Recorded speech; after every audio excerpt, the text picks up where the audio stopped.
Thank you for pressing start on episode 99 of Underplayed, KZUM's indie video game podcast. Today, we recap and reflect on the games of Season 9 and take a look ahead by planning our featured game roster for Season 10.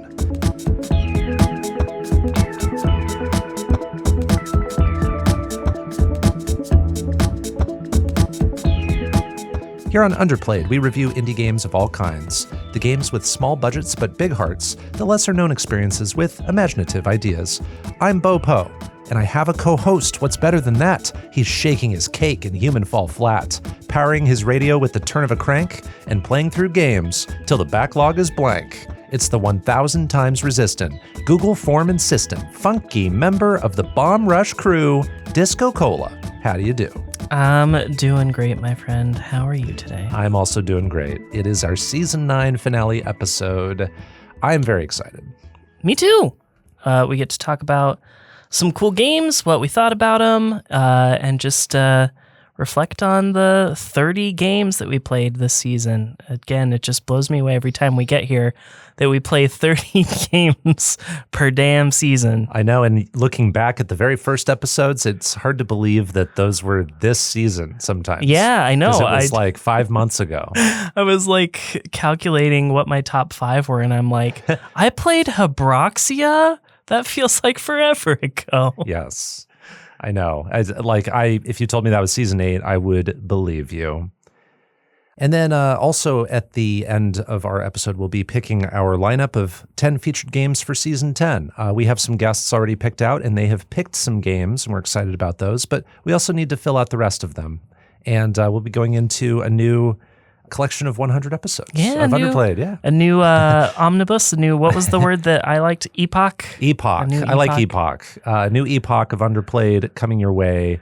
And we want to just say here at the top, ultimately, the idea of comparing a bunch of games from a season is kind of arbitrary because we don't pick all these games with a collective theme. We pick sometimes games randomly. Sometimes there isn't much of a connection between all the games we're talking about in an episode. But this episode is a great excuse to look back before looking ahead. So that's why we do it. And we often hear that these are some of people's favorite episodes. I hear that anecdotally like a lot. So I'm glad that we get to do this. And it just feels really nice. We do want to give some thank yous up top. Thank yous to guests and friends and people who provided us keys to some of the games that we played. So DiscoCola, do you want to start us off with a thank you? Sure. I'll just work backwards. I want to say thank you to Jacob Price for just having joined us on our episode covering Journey. We had a great deal of fun talking with him. And then on the day the episode actually came out, I got to just like pop into his stream. I just happened to be home. And so I was like, I'm going to, bother Jacob about Digimon for a little while. I love it. I'm glad you got to do that. We want to thank Flora Marigold, who appeared on our Flower episode 97.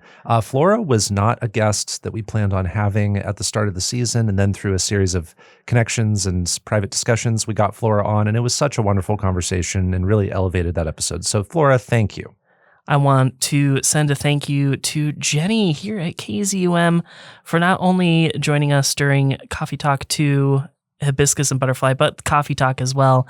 And you know what? I'd like to have her back for Coffee Talk Tokyo when the time comes. I would too. I think that would be awesome. Coffee Talk Tokyo is almost out, and that would be a great episode to have her back for. I want to thank Dave Jackson, who appeared on the Hollow Knight Silk Song episode. We had a very lengthy discussion about what Dave does and all of his very interesting interests, as well as Hollow Knight Silk Song. It was a very awesome discussion. So thank you, Dave. And thank you to Neha Patel for joining us in our season opener covering Wanderstop. I was a little bit starstruck in that episode, having someone who worked on such an admirable game in such a department that really elevated the game too. So it was really cool to have her on, and our first sound designer, which was a treat. Yeah, there were a lot of great insights in that episode. We have some folks to thank for providing keys that allowed us to review some of the games we talked about this season. First, I want to thank Future Friends Games for the opportunity to play Demon Tides. I want to thank Pirate PR for the opportunity to play and talk about Copycats. And then I also want to thank Jake, our guest for the Journey episode, for having a charity stream at some point where he had a giveaway for the game Arco, and I happened to win it. So I don't know if I would have been able to pick up the game without that opportunity. So thank you, Jacob. And I want to thank our friend Cater Blossom for gifting me a copy of Isla, A Frosty Glide.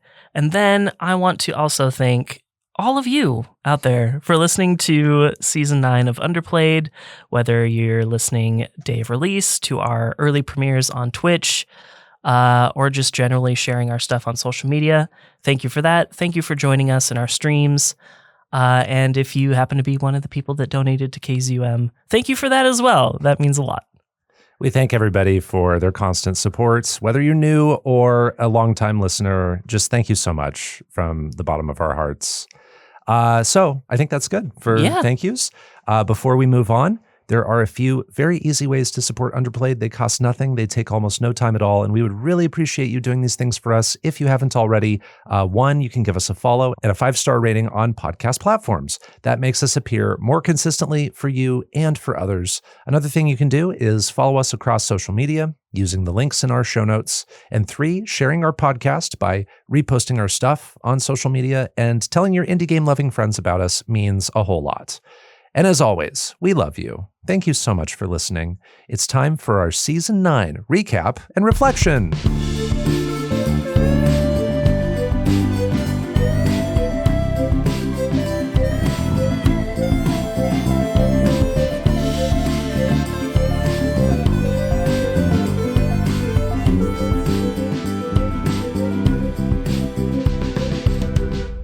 So the first part of our Season 9 recap and reflection is reviewing all the games we played as secret games, all the games we played as featured games.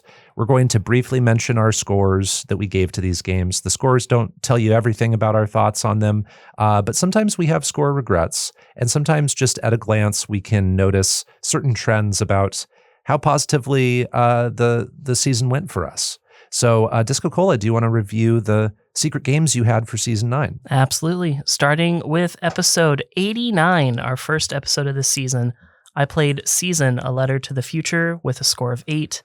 Next, I played Habroxia with a score of 8. In episode 91 was Protodroid Delta with another score of 8. Possessors after that with a 9.5. Windswept with an 8.5. Enjoy the Diner with an 8.5. One Night Stand with an 8.0. In episode 96 was Shady Part of Me with a 9.5. Next was Isla, A Frosty Glide with 8.5. And lastly, Lost Ember with an 8.0. My secret games from Season 9 were Wheel World, which I gave a 9. The Drifter, I gave an 8. Popo and Yo, I gave a 7.5. Many Nights a Whisper, I gave a 9. Big Hops, I gave a 9. Birth, I rated that an 8.5. Demon Tides, which I also rated an 8.5. Sludge Life 2, I gave that an 8. Copycat, that was a 5.5 for me. And Arco was an 8 for me. So what do you notice about our scores this season? My average score was 8.1. Your average was 8.45, which is pretty dang high. Yeah, I just like to pick games that I think I'm going to like, man. And then you end up liking them. Yeah, imagine that. Imagine that. I don't think I would make too many changes. I might bring Protodroid down by 0.5. If I think back to it, there are a few too many stretches of like frustrating controls and enemies and levels that were just way too long. And there's a lot of like empty space that just kind of goes unused, both design wise and in utility. So yeah, I might bring that down by 0.5. If I think about like Windswept in a more objective sense, I might bring that up a little bit. Wow. It was just like, it was really difficult for me. And that was like a lot of what brought it down. But like, there's a lot going on under the hood in that game, and it's a really like well constructed game. It's just hard for me. Heck yeah. If I look at games that I might adjust the score on, again, if I think about things objectively, which we rarely do here, we think of our scores as subjective. I look at like the Drifter and Arco. I only gave those games an 8. I know lots of people who would give them 9s and 10s. I still was very positive on them. It's just they I really felt the length of them, or I felt some tedium with them that I didn't really expect. And so I ended up rating them a little bit lower than I might have expected, but I think I would just keep those scores for myself. Papo and Yo, I might go down just a hair just because that game feels very much dated. I kind of forgot that you even had played it. Like I was going through the list and I was like, oh yeah, I kind of even forgot that existed. But I was really rooting for it because it is a game set in Brazil. It talks about the story of a child who's really going through something hard and is crafting this magical realist world in response to that and in response to this child's trauma. And so that's a very brave story, a very bold story, and one that I don't think a lot of studios would be able to pull off.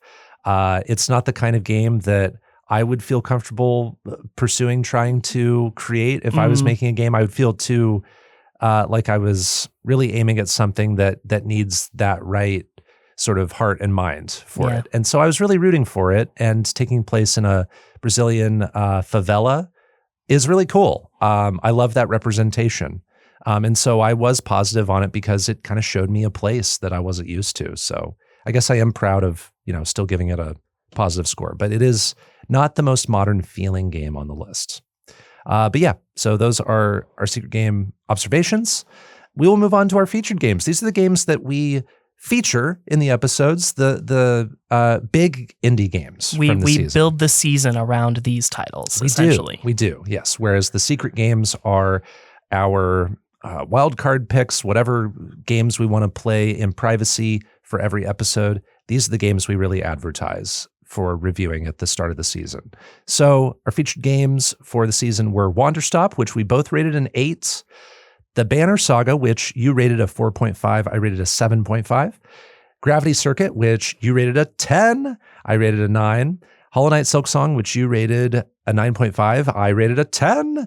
Yooka-Laylee and the Impossible Lair, which you rated an 8, I rated a 7.5. Coffee Talk, which you rated an 8, I rated a 7. Coffee Talk Episode 2, Hibiscus and Butterfly, which you gave an 8, I gave a 7. Don't Starve Together, you rated that a 6.5, I rated it a 7.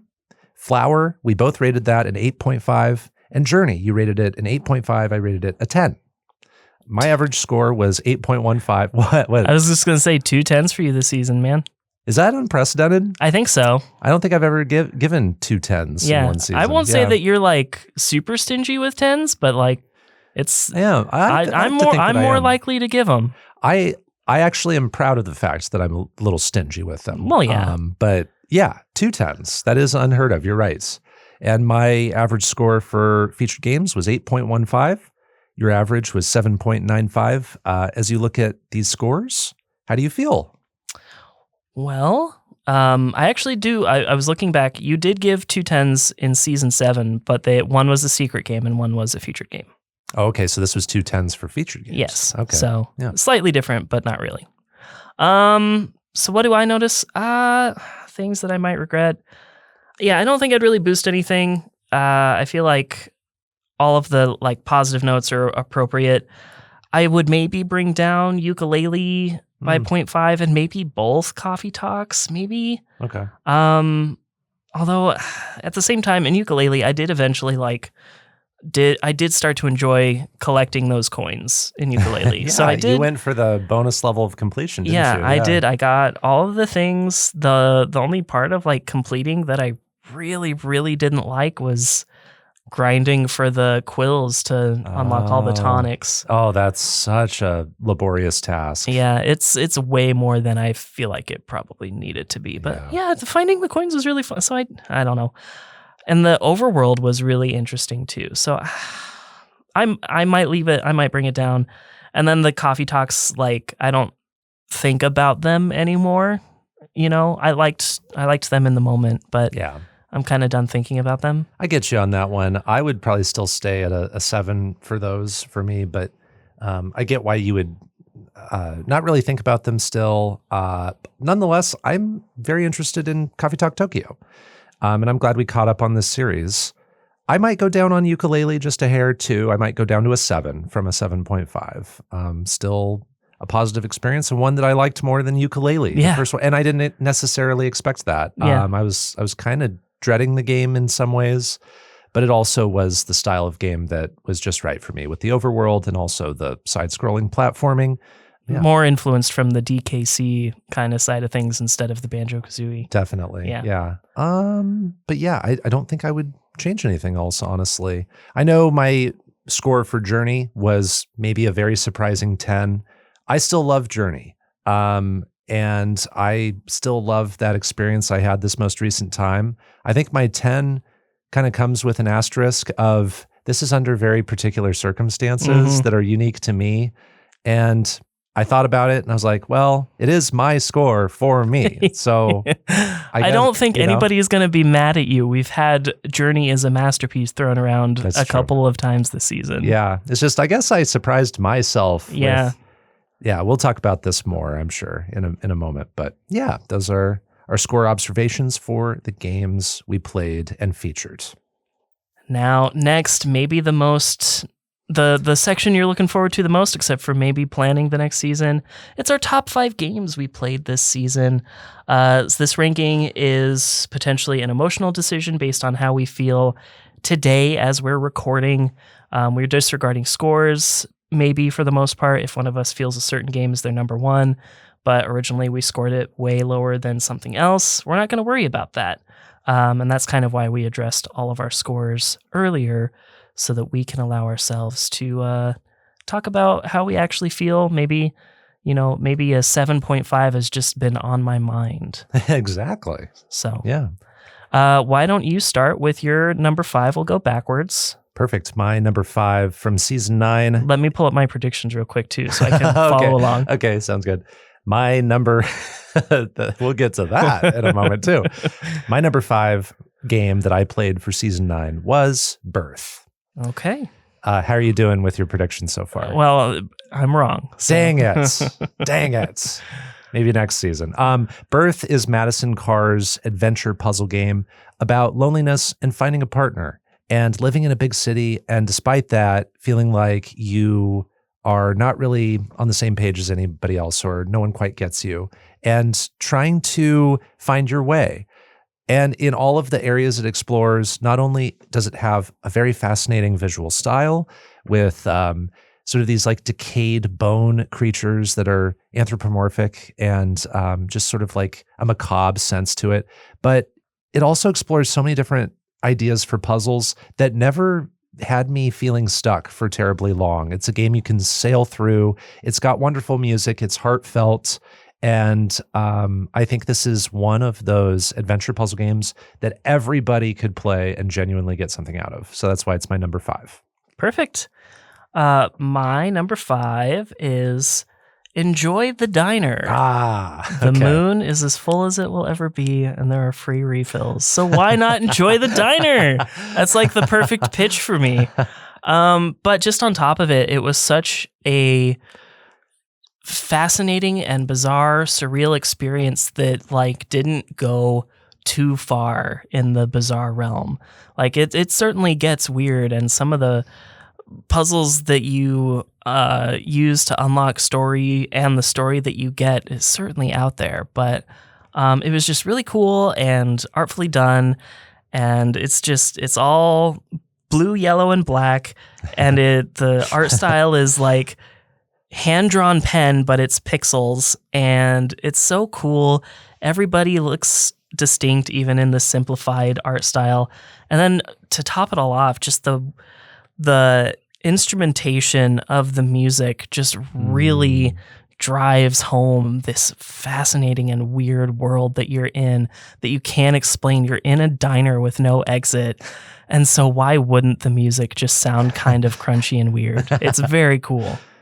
Well, I may enjoy the diner, but I might not enjoy my predictions list because I'm also 0 for 1. It's early. It's early. The 5 spot is really the hardest. It is hard to nail. It's so easy to nail the number 1 spot by comparison. My number 4 game for season 9 is Gravity Circuit. Whoa! This game came out of nowhere for me. Now, I was aware of it, right? But I played this game thinking like, for me, this is going to be like an 8 8.5 out of 10. I kind of like Mega Man, but I'm no DiscoCola. I'm no DiscoCola. This is a DiscoCola game, and I'm going to like it. I'm not going to probably love it. I did love it. This was so fun. I sailed through this game and had a blast, and it felt so good to just deal a lot of damage to the bosses and figure out the rhythm to things and find my favorite upgrades to use and just stick with those. And yeah, I didn't really feel encouraged or motivated to explore a lot of the optional power-ups, but that's because what I found made me feel really powerful. Mm-hmm. I love the feeling of movement in this game and picking things up and throwing enemies at other enemies. Every boss and area is so distinct, just like a Mega Man should be, but I think this game just really understands its roots and its DNA, and it takes those ideas and it stretches them to some of their most logical extremes. I haven't played a lot of Mega Man likes, but I think it's safely my favorite Mega Man game I've ever played.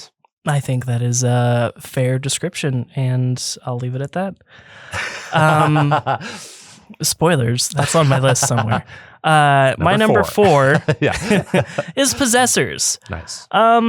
You might expect this to be a little bit higher because I gave it such a high score and I talked about it really positively, but I do still love it and I want to complete it, and I think the art style is amazing. I love when Luca and Rem are talking to each other. They're building their relationship up over this adventure.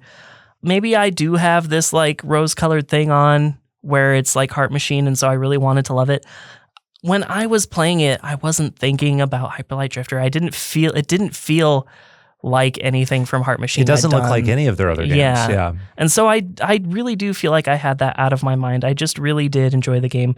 And I'm saying all this because, there's a lot of scoring online that's not as positive as me. It's sure. Scored quite a bit lower than. It didn't seem like you enjoyed it more than the masses who played it. I feel like I did enjoy it more than the masses. I just don't understand why I enjoyed it more, because I really don't think it's the Heart Machine thing. But I think it's a really beautiful game. The art style is incredible. I love the monster designs, just taking all of these inanimate objects and finding a way to turn them into these grotesque demons. I think that's really cool. And yeah, I love the world of Possessors. I love the final boss fight and just the big vistas that we see when we see them. I think it's a cool game. Amazing. My number 3 is Journey. Journey was a game I went into thinking I've played this game maybe 8 or 9 or 10 times before. I'm going to know what this is all about. I'm going to stream it on Twitch this time, which I've never done. And that's going to be cool, but it's not really going to give me anything I haven't seen before. And boy, was I wrong. And I started streaming Journey that night I streamed it, and some new folks came into chat and just showed me a warmth and a kindness and a patience, the likes of which I've never had from people so passionate about a game that I'm streaming. And one of them even joined me as my companion in-game, which, as we talked about in that episode about Journey, is a hard thing to set up sometimes. It can be hard to try to find your brother, like you said, in the PS3 version. And so, linking up with people is a mysterious science that they understand. And one of them joined me and proceeded to show me how to do things like trip and fall on my face in the game. I didn't know that was a mechanic. They showed me how to go out of bounds. They showed me how to skip an entire room that should fill with a mist, and it didn't do that. And so all of these things were happening without verbal communication. And the playthrough I had with Journey this time around for this season showed me a new side of it. And it also showed me that this is a game that's been present in my life at so many different moments, and it's given me something different at every different moment. And so because I got something new out of it and something that was so social and so kind of an experience, I have to put it in my list, and that's why it's my number 3. Perfect. I didn't even speak to how beautiful it is and how influential it is, but listener, if you haven't played Journey for whatever reason, you got to play it. It's another one of those games that everybody should play. Yeah, I agree, especially if you consider yourself an indie game person. I think it's mandatory homework, essentially. Yeah. Homework. That makes it sound like a lot of fun. Yeah, that's a great pitch. Well, I mean, if someone tells you you have to do something, there's people out there that are going to be like, I don't want to do that. That's true. Even if it you're one of those people. Absolutely. That's how I know. You're anti-authority. Yes. My number 3 is Silksong. Wow. Okay. I think looking back on like Hollow Knight, when I was like trying to rearrange my backlogged list for the season, I didn't have Hollow Knight maybe as high as it should have been because I really do love that game, and I actually grew to appreciate it a little bit more after playing Silksong, honestly, which is maybe one of my favorite things about Silksong. I was like, I kind of like Hollow Knight even more now. Wow. That does sound like a dig at Silksong, and it is a little bit, but that is 100% due to difficulty. I think Silksong is just brutally difficult in so many areas. I'm not even close to completing it. Whereas like the concept and thought of completing Hollow Knight was a bit thrilling. This one seems a little bit more daunting. Nevertheless, I get to experience this beautiful world that's interconnected in a way that feels a little bit different than Hollow Knight and a little bit more organic and also just kind of cool. Okay. And there's just like structures in Silksong that you wouldn't expect to exist after playing Hollow Knight. So it's all really cool, and I think the bosses look amazing that I've seen, and all of the mechanics feel like they're really finely tuned. It's just hard. Yeah, that's fair. Yeah, and it still made your list, so Yeah. obviously you love it. Awesome. My number 2 for season 9 is Many Nights a Whisper. Many Nights a Whisper is one of those interesting story games that just sets up a very specific premise. You are chosen as the primary dreamer of this world. You receive people's wishes. And at the end of the game, you're given a ceremony in which you must fire a shot, a big fireball, into a chalice hundreds of feet away. And if you make the shot, everybody's wishes that you are okay with will come true. If you miss the shot, nobody's dreams will come true. And it's very, very odd, very specific. But in the course of listening to people, you get a true variety of voices talking to you. On the fly, you're asked to come up with a bunch of moral decisions, a moral system, and you start judging people's wishes against each other in some cases. And you recalibrate how you look at what's important through the course of this journey. You're really just sitting next to a wall at night. People thread their hair through a hole in the wall, and that's their offering. And if you accept their wish, you cut their hair. If you reject them, you send them back. You don't cut their hair. And then you use that hair to make your slingshot more powerful. And so there's this pressure you feel too to want to hit a certain minimum number of wishes granted so that you can have the ability to fire the ball of fire into the chalice at the ceremony. And so there's a lot of mystery behind how this works and whether what's really going on is real. And you start questioning your faith in what the game is asking you to do, just as you're questioning the faith of the people. And some of them are questioning your abilities. And you have a mentor in this game who is kind of just down to earth and just reminding you of things and giving you some contexts. And that's a very grounded character to have in this game, where otherwise it's pretty solitary, because otherwise you don't really see people's faces. So it's a small game. It is a short experience, but it's one that makes you think about all kinds of topics around humanity and social issues and what's important. And I think if you're able to play this game and talk about it with someone else, you're going to have a very fascinating conversation. Excellent. Moving on to my number 2, it is Shady Part of Me. What a surprising experience that I had with this. I didn't totally know what it was going to be when I started it. I bought it for the art style, big shocker. And it's just been sitting in my library for like 4 years, just waiting for me to find the right game. Like, I think I was probably going to play this when I played Dark instead. And I decided for some reason... the Limbo episode? Yeah, I decided that Dark was a better choice. Yeah. I don't know if that's still true. Shady part of me might actually be a bit closer. Regardless, it's just such an approachable puzzle game that offers you an incredibly artful visual experience. And I love solving all these different puzzles, and it makes me do things that I don't think about or that I wouldn't think are even possible. Like I can put the shadow on a block, and then I can move that block and she stays on the block, and then I move it somewhere else so that her shadow can continue on a path that is blocked by something else.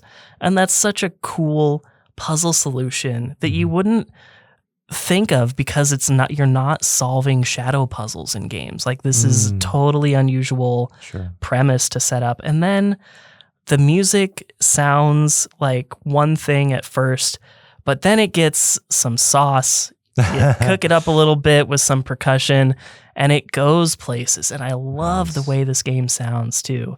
It's just such a cool game. And if you want a pretty casual puzzle platformer experience, Shady Part of Me is one that I recommend to you, and I've already recommended it to a bunch of people. It's so cool. Heck yeah. Amazing. I want to play that game so much. My number one game I played for Season 9 is Copycat. No, I'm just kidding. It is Hollow Knight Silksong. Yeah, I knew it. You knew it. Yeah. Hollow Knight Silksong is just simply a masterpiece. Everything it does is so just at the top of its game. I think in the episode I likened what Team Cherry was doing in developing this game to like artisans getting up every day and painting the Mona Lisa until they decided, wait, we need to just eventually release our game. Let's just put a release date on it because otherwise we'll keep working on our game. And boy, does that show. Every single area, every single enemy, every single boss is rendered with just perfection. The music is incredible. It is just top to bottom, a game made by artisans that is simply the best Metroidvania I've played. I like it more than Hollow Knight. I think Hollow Knight, the original, is great for its own reasons, and it still stands on its own, and it still is a masterpiece all its own. But where Hollow Knight set a new bar for Metroidvanias, Hollow Knight Silksong sets a new bar for sequels. And I think this is an example of a sequel that I would have waited another, well, I wouldn't want to wait another like 7, 8, 9 years, but I would have waited even longer to be able to play Silksong as it is today because it's that good. I happened to see, I believe, just some YouTube video that, sort of had like God controls on the game or whatever, and was like showing you all the different visual layers of the game. Like there's a layer that's just, there's like 70 layers, of artful visual design. It's really cool. My number one, if you've been paying attention, could only be Gravity Circuit. Hey. Sometimes you might expect that I leave such an obvious one off as my top pick, but Gravity Circuit is my favorite kind of game. I've loved Mega Man since I popped out the womb and I was playing Mega Man. That's not true, but I have Mega Man has informed my video game tastes for most of my life, and that carries over. And Gravity Circuit is an amazing example of it. It is visually stunning. The music is incredible. The controls are tight. The bosses look like a set of bosses. They match, but they are not identical. They all have distinct elements. I love sets of things, and this does it so well. Yes. And you said something in the Gravity Circuit episode that really made me reevaluate my stance on it and where it should be in my top list. Okay. Because you said Gravity Circuit is a great Mega Man and it's better than most Mega Mans. And I I was taken aback at first, but I'm like, no, wait, let me think about it. You're right. I might like this more than Mega Man 7 and Mega Man 8, which are games that I love, but Gravity Circuit it's that good. might be better. And so I think I only have maybe 3 or 4 Mega Man games ahead of it now in my favorite games list. Gravity Circuit takes a proven formula and improves on it in a lot of ways and masters it. And you are so right. Gravity Circuit is better than most Mega Man games. Truthfully, I don't remember saying that, but it makes sense. So I'm going to go with that. Yes, I did say that. Yeah, it's so good. I knew it was going to be your number one. And speaking of knowing, we have a little tradition here where now we run down our predictions for which games were each of our top 5. So let's review again. What were your top 5 from 5 to 1? My top 5 from 5 to 1 were Enjoy the Diner, Possessors, Silksong, Shady Part of Me, and Gravity Circuit. And my top 5 for season 9 were Birth, Gravity Circuit, Journey, Many Nights a Whisper, and Hollow Knight Silksong. So, how did you fare? Should I predict what I thought you predicted for me? That would be I think that's too much sauce. Yeah. I do think about that though. How did you fare? I think I got 3 of them right. Okay. None of them in the right spot. Not in the right spot. Okay. But my 4 and 5 were totally wrong. And I thought that there was a chance Birth would be on your list. But that was the one I left off. And then Gravity Circuit was a surprise for me. I knew that your score for it was really high. And that is usually a really good indicator of stuff. But I thought that Big Hops was going to be a more standout experience for you. So that was on my list. And the Drifter I also put on my list. That's a good guess. That's a very good guess. I did enjoy all these games a lot. Big Hops I thought about putting in my list, honestly. It's just, when I thought about it, I wanted something a little bit more emotionally impactful that wasn't Journey. And so I did go with Birth because I also just want to give it a little bit more of a spotlight, knowing that it will just hit for a lot more people. And I still think about it a lot. So that's why it won out over Big Hops this time. Big Hops this time. Hop to the left. Nailed it. Hop to the right. So what my prediction list ended up being was at number 5, I had the Drifter. I had Big Hops at 4. I had Many Nights a Whisper, which was on your list at 2. Mm-hmm. And then at 2, I had Silksong, which was your number 1, which I knew was a strong possibility. Yeah. And then Journey I had at number 1. So you had the top 3 right, just all in the wrong order. Yeah. Yeah. For my predictions, I thought your number 5 would be Isla, A Frosty Glide. Fair guess. And I totally see why you picked Enjoy the Diner now. I'm kind of kicking myself for that. I did have Shady Part of Me in my list, but instead of 2, where you had it, I had it at 4. And then I nailed Hollow Knight Silksong. I had that at 3.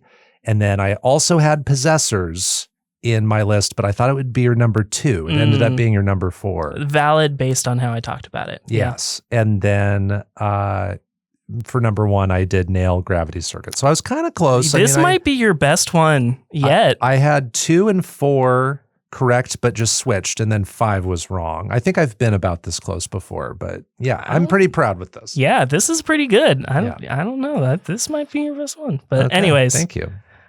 Really proud of you for knowing me. Someday one of I thought about it a long time this time. Yeah. Someday one of us will nail it. I don't think so. But maybe. He's being honest. It might I really happen. respect that. Well, speaking of being honest, all the segues this episode. Speaking of being honest, let's talk about our jealous games. This is our next category. This is where we focus on our secret games. And we each share a game the other person played as a secret game that we want to play or wish we had picked before the other person. So looking at my secret games, DiscoCola, what is your jealous game for season 9 of Underplayed? For the record, I do also predict these ones as well. You don't have to start doing that. I think my brain would explode. This one was a little bit hard for me because there's not one that stands out as like, I have to play that one. Like Music in Real World, I've heard is really good and that's appealing, but I don't really like racing. I really want to play the Sludge Life games, but that's also something I can wait on. I want to see how I feel about Copycat, and I really like the art in Birth. But the one I decided to pick for the sake of the episode is Big Hops. Nice. I just thought that the 3D platforming looked really good. I saw that you can really get some crazy momentum going. And when you have good controls and you can get a lot of momentum and get a lot of height, and as long as all of that feels really good together, that sounds like something I'm really interested in. And the stakes seem really low. There's not really like punishing death, it seems like. And the art style is cool. And I want to try all the different vegetables and berries or whatever and see what they all do. So, and I want to see what Vegeta's deal is because I never got to see the end of the game. Yes. It's got a lot. It's got something for everybody. It's got a lot of ideas for mechanics. If you go to the Steam page for Big Hops and you look at what's featured in the game, the page just keeps going and going and going. They did a great job of running down everything, and it's really hard to summarize it all. And it also sounds like with all the ideas that are in Big Hops that it would be chaos and that you'd end up making just like a big old soup that doesn't really have a identifiable flavor, but all the pieces lift each other up, I think. This is clearly a game that took a lot of years to make. It really does show, and it's because they really took their time to make it special. So yeah, it was a 9 out of 10 for me for a reason, because I think it's one of the year's best platformers so far, and it's been a year of a lot of platformers so far in 2026. All right, what did I play that you are itching to try? I was between 4 different games. I did predict that kind of as well. I did pick one. You did pick one. Yeah. Okay. So going from most recently, like Lost to Ember, that's a game that has been in my backlog for a long time. And it actually was in my long list of secret game ideas. So I could have picked that one at some points. But I'll pick one of its brethren, like The First Tree or I'm blanking on the other ones, but the ones we talked about that are similar to it. Then I thought about Shady Part of Me. I thought about Enjoy the Diner and Possessors, I guess. But so 5 really, but I'm going with Season A Letter to the Future. Really? I am. Oh, yes. I was wrong. What did you think? I thought you were going to say Shady Part of Me. It was up there. It was really up there. Should I change to Shady Part of Me? No. I'm not in charge of you. Season A Letter to the Future is just simply a gorgeous looking game that I know it's not perfect, but it's also a game that I've wanted to play for a long time. So that's simply why it's why it's my pick for this category. Well, based on how you treated Toem, and was there a camera mechanic in Animal Crossing? Yeah. I don't know. I get the sense that you'll really like experiment with the composition settings and setting up the journal. I like a photo mode. So yeah. I think you'll get something out of it. I've spent entirely too much time in photo modes in a lot of like PlayStation first party games because a lot of them have very robust photo modes. So I do like composing and trying to get something artful out of a situation. I love taking screenshots. Yeah, I also know that's not everything in the game. Yeah. There's a lot of opportunity for that there, and cool. it's really like the strongest part of the game, if you ask me. Cool. So I think you'll get something out of it. Nice. Okay. Well, those are our Jealous games, which I also put on our big spreadsheet of games and scores and stuff. Underneath the color-coded section is just like a little postscript that says Jealous game, and then I just check off whether or not we have played it throughout the years. Okay, cool. So if you play Season, A Letter to the Future, or South of the Circle, let me know. I will. So I can mark those off. I will. I have historically been pretty good about You have way more of them done than I do. Someday, though. Yeah. Someday. Okay, so next is underrated games, or you could consider this games they don't get. We choose one if it's appropriate. This could be something that's misunderstood by others whose opinions we've heard or read about, having critic review scores we feel are too harsh, or just literally being underplayed and not enjoyed by enough people. Bopo, what did you pick? I don't have a prediction for this.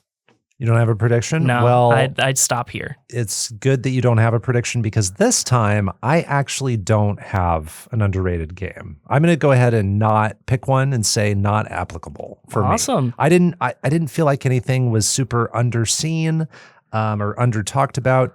Even games that I want more people to play, like Birth, I think it's appropriately like paid attention to. Arco, things like that. If Arco had very few reviews, I'd be like, more people have to play Arco. A lot of people have played The Drifter. And I usually look at the secret games for this, you know. Big Hops has gotten quite a bit of attention, I think. But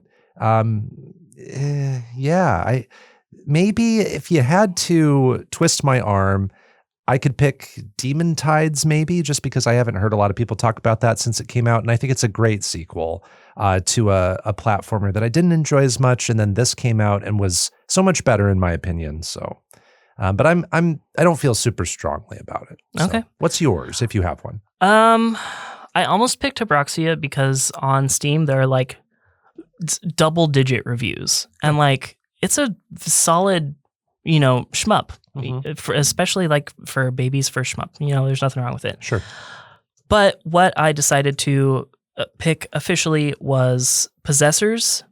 I kind of went into it a little bit earlier. I was looking at the reviews on Steam, and many of the negative reviews on Steam are kind of asking for like a meh rating. So like the numbers are being tanked a little bit, but a lot of people are sort of feeling just like lukewarm on it. But you don't, you know, if you want to like grab people's attention, be aware of these things in this game that you are about to spend money on. You don't want to give it a positive review, I guess, if your options are positive or negative. But I just think that kind of sucks because not only do I not feel the same necessarily, but a lot of people are still like enjoying it to a degree, at least, that is still like getting negative reviews. And so that bums me out on a game that I feel like really didn't do much wrong in my view. So I get some of the points that people make, but I really enjoyed Possessors. Cool. Well, I will now move us on to overrated games or games we don't get. So this is sort of the inverse of the previous category. We can have an entry here optionally. Maybe one of us doesn't have one. That's okay. And we can interpret this very subjectively. We can mention a game that we played this past season that was maybe overpraised by others. Maybe it had critic review scores we felt were too generous, or maybe it just was seemingly overenjoyed by a lot of people in a way that confused us. So, DiscoCola, do you have an overrated game? Yeah, I had a hard time picking between two of them. I was planning to come here to say Wanderstop, but I think part of that is just that I am in a sphere online, in a bubble online of people that really loved it, and that's not necessarily like the wide consensus, even though it is very positively reviewed. If I look at the wider swath of players, it's not as overpraised as I thought. So I'm going to pick Don't Starve Together. Okay. Yep. I could have guessed this. Yeah. I think I would have enjoyed this as like a COVID game instead of like Among Us or whatever else I was playing at the time. But I don't think it works well on console. And now that it's like getting a sequel, but also got an update like the day after the sequel was announced, I don't get it. And another part of it is that all of the characters have like some sort of handicap, but some of them are like super severe, and it just kind of feels like the game wants you to lose on, like it's sadistic or nothing else. Right. Yeah, it doesn't actually want you to succeed. It doesn't feel encouraging in any way. Yeah, like to play it is to want a little bit of self-pain. Yeah. Right? Is to want to relish in the intense strife of just surviving another day. Yeah, and the randomness of the game, especially in your spawn location, is just like so cruel sometimes. It's just like some runs feel like lost from the start. Yeah. I get that. And I feel the same way largely. It's not a game that I am yearning to return to that soon because it is a game that is tough to get into. There's a steep curve. Looks cool. Yeah, definitely. My overrated game that I picked, and keep in mind, this is still a game that I had a positive experience with overall. It's just one that I don't think is life-changing in the way that some people share. It's Coffee Talk. Oh, yeah. And I'm just going to go with the first Coffee Talk here. A lot of people say that this is one of their favorite games. And for me, the series of conversations is compelling, and I enjoy it while I'm playing. But kind of like you said earlier, it's not an experience that sticks with me. And it does really cool storylines, and things pay off satisfyingly. And there are some surprises with just the scale of the game, I guess, like who you are and what's going on behind the scenes. And that's really cool. But for a large majority of the experience, you don't know that. That's not informing what's going on. And so you're just left to these mostly casual conversations and some dramatic moments for sure, but nothing that leaves like a super long-lasting impression.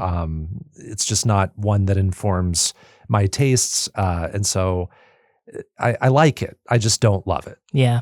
And I would add, last night or 2 nights ago when I was like filling out all of the different categories, I got to like favorite characters, and I was trying to think back to Coffee Talk and who I might pick from that. And I don't remember if I actually did pick one from that game at the moment, but I was thinking about it, and everybody really comes as a pair. Like, yes, everybody has their own unique identity, but you can't really peel apart Lua from Bailey's too much. Like, yes, they're both unique and different characters, but if I were to pick Lua as a favorite character, I would feel like Bailey's has to be included in that because they're so inseparably intertwined. Yeah, more like you would want to pick a favorite relationship, yeah, a favorite friendship, a favorite, connection. And as we heard, from Jenny, like, yes, you certainly can pick a favorite character and you can feel very strongly about it. Yeah. But just for me, it's like that other person, that second person is a part of that character, and you just can't separate them. Yeah. And it's such a weird thing to think about when you're trying to think about identities of characters in that game. It is. Yeah. I do find myself thinking back to not just like, not just Lua, but also Bailey's, or not just Gala, but also Hyde. Yeah. Like those two come hand in hand. Cool. Next up is biggest surprises. The way this topic is interpreted can be incredibly subjective. So selecting from all the games we played, these are qualities or moments from them that were unexpected. They can be positive, neutral, or negative, or shocking even. I'll have you start. I put mine. I took a cue from you in previous seasons where I just sort of like went in chronological order instead of trying to figure out which was my favorite. Okay. So I'll have you start. Just for my organization, I do like going chronologically with when I played the game. So my first surprise is going to be from Wheel World, and it's the transition to the Wasteland. In Wheel World, you're in this overworld doing all these races on a bike. A little ghost companion is guiding you along, and you're trying to find the legendary bike parts to be able to do this big event. And there's a moment you reach where you feel like maybe the game is ending, and you end up going to this place called the Wasteland. You're transported there, and it's an entirely new, different place, and I didn't see it coming. So these kinds of things happen sometimes where like there's a whole other half to the game that doesn't announce itself until it happens because it's more of a surprise. So that's why it's in my list. Awesome. Up first, this one's probably the funniest one, and so my instinct is to save it for last. But learning you can run in Gravity Circuit. I had played this a bunch of times before we did the episode for Underplayed, and I had no idea you could run. You just hold down a button and you run. I don't think the game ever tells you that you can, and it's possible that when the game came out you couldn't, because they do add quality of life stuff. They have added some really good quality of life stuff multiple different times since release. So it is possible it wasn't there. It probably was, and I just didn't know, because what I do instead is I slide, and one of the chips that I equip adds damage to my slide. So it becomes practical at a certain point anyway. Yeah. But that's just how I get around really quickly. I vividly remember when I was streaming the game and you were in chat and you exclaimed, wait, you can run? Wait.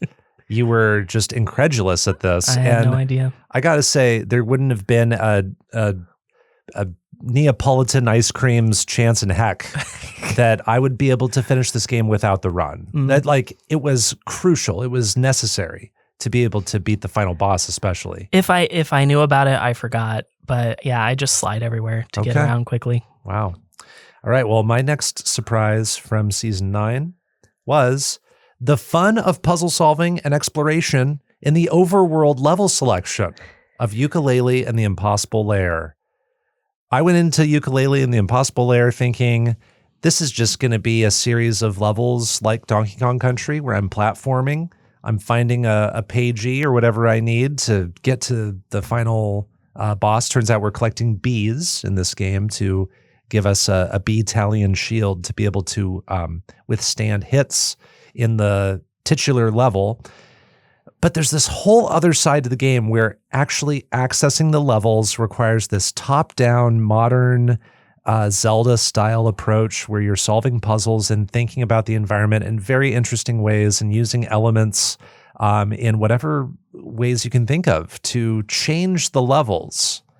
So you might need to fill a spot where there's a level with water, and then that level is flooded. It's a flooded version that you can access now, and you've only done that because you've solved a puzzle in the overworld using the environment, and that feels so good to figure out. I wish there was a Yooka-Laylee game that was just that.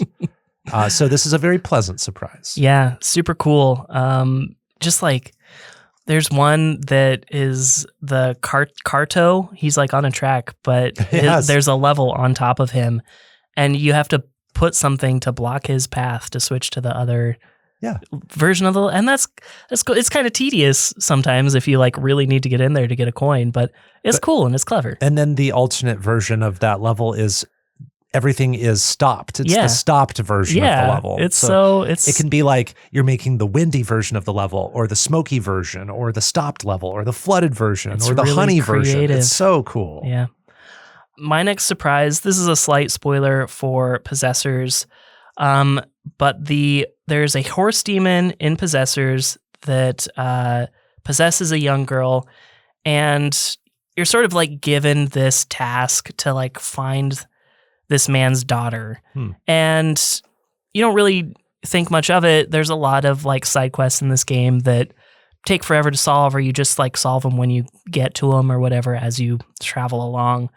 But this one ended up being story related, and it was shocking. And the demon that came out of this young girl was unexpected visually, and ultimately led to one of the saddest moments in the game too. So there's a lot going on in just pursuing this young girl.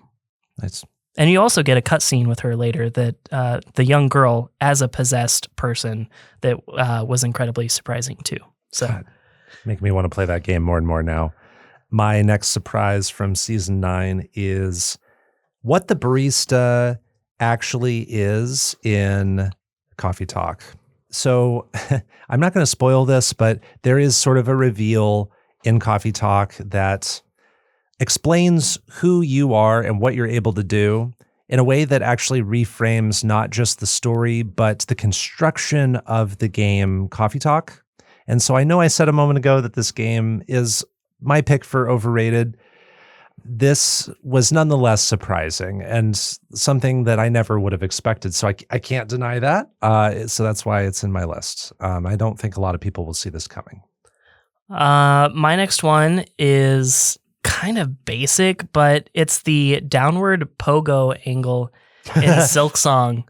I guess if I really thought about the default one. Yeah. If I really thought about how Hornet actually attacked you in the first game, maybe I could have easily predicted that was going to be the case. But you turn on the game, and the first thing that you notice, because one of the first things you want to do is pogo across some spikes like you did at the end of Hollow Knight, and you just can't. And maybe you can, but you will probably fail your first couple of times that you try. And so it was just like really surprising, and it was a really abrupt thing to try and master really quickly in the game. It is its own learning curve in the game, and something that will frustrate a lot of new players, and something where when I first encountered it, I thought, oh, I don't know if I'll ever quite get that down. And then slowly you do get it down. It's just, you take for granted how many times you downward pogo directly in other games, and then this really throws a wrench in things, but keeps things interesting too. My next surprise from Season 9 was the plot developments worthy of content warnings in Copycat. So Copycat is an adventure game where you play as a cat adopted by an elderly woman who needs a companion, and she's struggling with her health.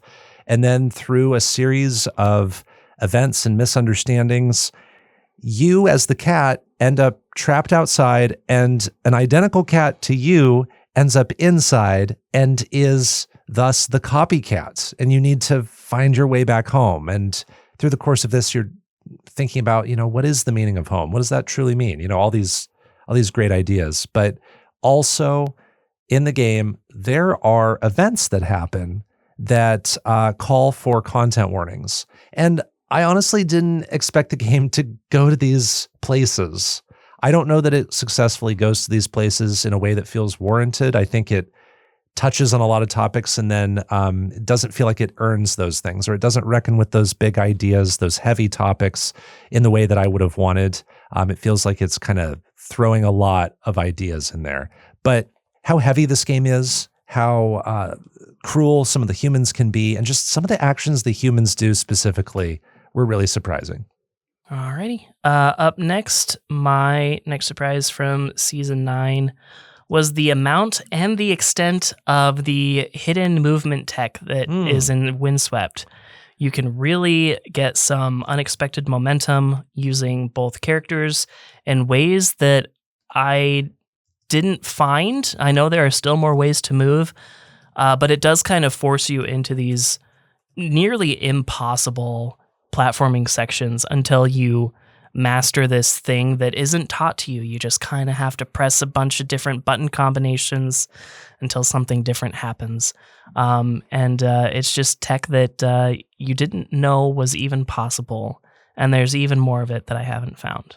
Wow, that's exciting. It reminds me of Celeste. It is a bit like that. Which I never came close to learning how to do, like the hyper jumps and all that stuff. But that's exciting. I'm glad that they put those ideas into Windswept. My last surprise for Season 9 is the small but passionate community still playing Journey in 2026. This is now 14 years after the game first came out, and people are still really into Journey. In fact, I have some new Twitch friends, some of whom stream Journey all the time. That's like what they stream. And they are trying to do speed runs. They're trying to go out of bounds in fun ways. They're just playing around and having fun in a game that's only like 90 minutes, 2 hours max. And there are a lot of people who are very passionate around the Discord server. They look for new players to the game and help them out. And so it is just a heartwarming community, a lovely thing to run into in 2026, and something that's really refreshing for these times too, to see such kind people. Yeah, that even just watching your stream was quite a unique experience for me. Yeah. So this is a surprise that extends a little bit outside of the game itself. It's sort of the situation around the game. But it also informs your experience in the game if you find these people. Mm-hmm. So a unique kind of surprise. Yeah. How about your last surprise? My last one. This one is a slight spoiler for Shady Part of Me, but getting to the point where the shadow gets to possess a puppet or a mannequin or whatever that object is that allows her to walk around in the 3D world. Up until this point, and it's very near the end of the game, the rules are pretty concrete about how you can solve puzzles. Mm-hmm. The shadow person can only appear over a lit background because she's a shadow. And then the 3D girl can only walk around in shadows in a 3D plane. But you get to this point where the shadow gets the opportunity to possess a puppet or a mannequin, and there's nothing to suggest that that's even going to come up, but it does, and it adds this like special extra flavor to the final chapter of the game and how you solve puzzles to help the 3D girl that's living in the shadows. And it kind of reminds me of what 2D and Top D did in the final level of the game, but this is done even better. So nice. Very cool. It is now time for our favorite moments of Season 9. These are our gaming moments that were our favorites from all the games we played, secret games and featured games. DiscoCola, what is your first favorite moment? Again, I did these in chronological, even though my instinct is to like pick a really strong favorite. So chronologically speaking, my first favorite moment is playing through the conclusion of Monster's storyline in Wanderstop. Nice. Wanderstop was a game where I didn't really connect with most of the people in the game in a way that I really hoped to. And I never really got the emotional impact of the game until we get to Monster. And Monster is, I feel like they saved the best for last, in my opinion, but that's biased in Monster's favor because she's the only character I really felt a connection with at all. And even though it feels so long ago now, and I don't carry it on my heart the way that I did maybe in the week or even the month after, I do remember that once I finally finished that storyline, that there were tears flowing from my eyes. Wow. And it was a powerful moment. Even though I remember it happening, I don't feel it like I did. Yeah. Wow. So that's my first favorite moment, chronologically speaking. Incredible. My first favorite moment from Season 9 was beating the final boss of Gravity Circuit. This is a boss that once I got to it, I thought I was pretty good at this game. Turns out I'm not. And persistence is key. And this is just one of those favorite moments because surmounting it gave me an extreme sense of accomplishment. And I could say this for any number of bosses in Hollow Knight Silksong too. But Gravity Circuit, this is the final boss, right? And it's sort of the culmination of everything. And it just felt really, really good to finally beat this thing. Yeah. The first time I ever beat this boss, my Kai was totally naked. No chips, no power-ups, no nothing. And let me tell you, it took several play sessions. And so it's hard. But even when I play it powered up using all the stuff that I love the most, the best palette chip, still pretty difficult. Like it still takes me a couple tries. Yeah. It's not an easy task. My next chronological favorite moment is jumping into Purgatory in Possessors for the final boss fight. Another boss fight moment. Yeah, you get this really incredible zoom out that happens a couple other times in the game, but this one really takes it to a new level. You go way far out, and also you have character movement that is out of your control. Like your character moves on their own, and that doesn't really happen anywhere else in the game. And then you're just thrown into this boss fight arena that looks so different from anything else you've ever seen. Mm-hmm. Everything is like red or covered in night or decaying or just a broken city. But this place is like bright white, kind of like it's like a bright white fungus has covered everything, and it just looks so drastically different from everything else. And it's really cool. It kind of reminds me of throwing it to a Mega Man specific moment, the final boss fight in Mega Man ZX Advent, which again, I just said a bunch of letters, but if you know the final boss fight in that game, it's visually pretty distinct from the rest of the game. Very nice. My next favorite moment is attempting the final shot at the end of Many Nights a Whisper. This is the culmination of everything you've been doing for a few hours. And the pressure is on because there's a lot of like pomp and circumstance to this thing. You're reminded time and time again, like, make sure you have a strong enough slingshot for the final ceremony. Make sure you practice the final shot, because if you miss it, no one's dreams will ever come true. What a pressure to feel on your shoulders. And you really do feel it at the end of this game. And the sound all drops out, and there's this lead up that is very dramatic. You aim your shot, and you really do either make it or you miss it. And the outcome of the game is different depending on what happens. And then the credits roll. And so I just love this for how effective it is and for how we're building up to it the entire game. And it really is a powerful moment that lives up to the promise of what you're given for all of the game time before that. Cool.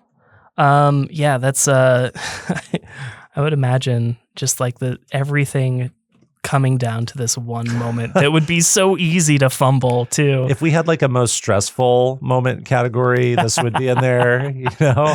Yeah, no kidding. Biggest stressors. Alex, I'll take things I never want to do in my entire life for 1,000. Yeah.